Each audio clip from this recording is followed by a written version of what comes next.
আর এবার আসি ছদ্মবেশী ভোটারের তালিকায়। আজকে সব থেকে বড় খবর, সব থেকে বড় ব্রেকিং নিউজ, যা দিনভর খবরের শিরোনামে ছিল। অন্য কেউ নয়, সব থেকে বড় ব্রেকিং নিউজ যেটা, তা হচ্ছে অন্য কেউ নয়, অন্য কোথাও নয়। এবারের যে খবর দিচ্ছি সে খবর তৃণমূলের মধ্যের খবর, তৃণমূলের পরিবারের খবর।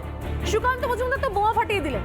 তিনি বললেন যে বিজেপির বর্তমান রাজ্য সভাপতি শ্রমিক ভট্টাচার্য, তার মৃত মা এবং বাবা গত বছর এসে নাকি ভোট দিয়ে গেছেন। নিঃসন্দেহে বিজেপিতে তো ভোট দেননি, তৃণমূলেরই ভোটার হয়ে এসেছেন।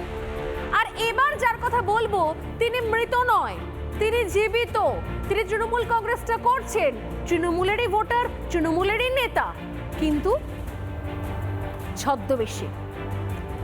মৃত ভোটারের বিষয় তো গেল, এবার আসি ছদ্মবেশী ভোটারের তালিকায়।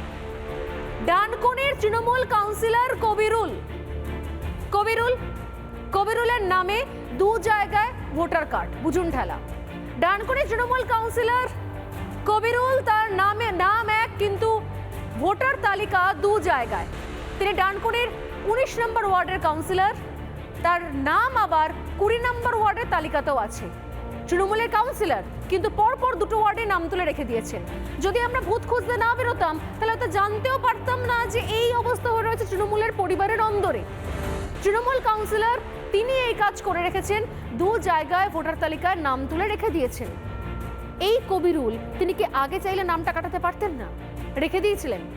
এই ওয়ার্ডেও ভোট দিচ্ছিলেন, ওই ওয়ার্ডে তার হয়ে অন্য কেউ ভোট দিয়ে দিচ্ছিলেন। একদম ঘরোয়া ব্যাপার চলছেটা কি। কবিরুলের সঙ্গে কথা বলি আমরা, তিনি কি বলেছেন একবার শুনুন। গোবিন্দ অধিকারী নিশ্চিতভাবে বিরোধী দলনেতা, কিন্তু আর একটু খবরটা ভালো করে নিলে ভালো হতো। তিনি যেটা পোস্ট করেছেন সেটা একদম যে মিথ্যা আমি বলছি না, কিন্তু ওনাকে মাথায় রাখতে হবে যে আমার নাম যে দু জায়গায় আছে, সেই দু জায়গাটা কোথায়। আমার কি কাটোয়া পৌরসভাতে নাম আছে নাকি বনগাঁ পৌরসভাতে নাম আছে? 94/297 নম্বর বুথে আমার নাম আছে। ওটা আমার পুরনো বাড়ি, এখনও সেখানে আমার বাবা বাস করে এবং সেখানের ইলেকট্রিক মিটারও এখনও আমার নামে।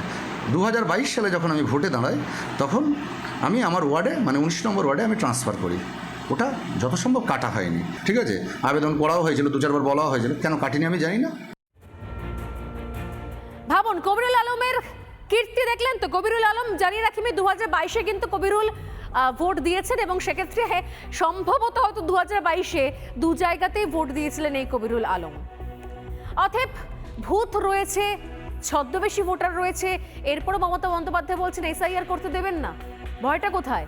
আর বাকি রইল 3 নম্বর পয়েন্ট, যে তিনটে তৃণমূল কংগ্রেসের সব থেকে বড় আস্থার জায়গা, অর্থাৎ অনুপ্রবেশকারী, সেই খবরটাও দিয়ে দিই।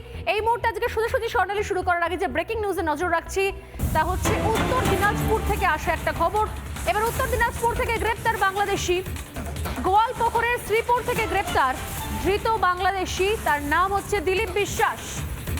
ধৃতের কাছ থেকে মিলেছে আধার কার্ড এবং ভোটার কার্ড। 2018 সালে ভুয়ো নথি দিয়ে পরিচয় তৈরি করেছিল এই দিলীপ বিশ্বাস।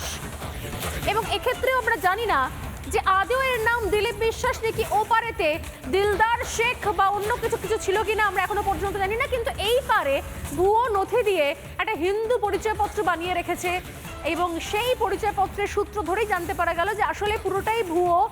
অরিজিনাল ভোটার আইডি কার্ড হলেও ভুয়ো নথি দিয়ে পরিচয়পত্র তৈরি করেছে। আজ থেকে ঠিক 6 বছর আগে, 5 থেকে 6 বছর আগে এপারে আসে এবং এসে ভুয়ো নথি দিয়ে একটা ছদ্ম পরিচয় দিলীপ বিশ্বাস নাম নিয়ে সে এখানে ভোটার আইডি কার্ড বানিয়ে নেয়। আজকে হাতে নাতে ধরা পড়েছে, কারণ সবাই জানে যে এসআইআর আসছে।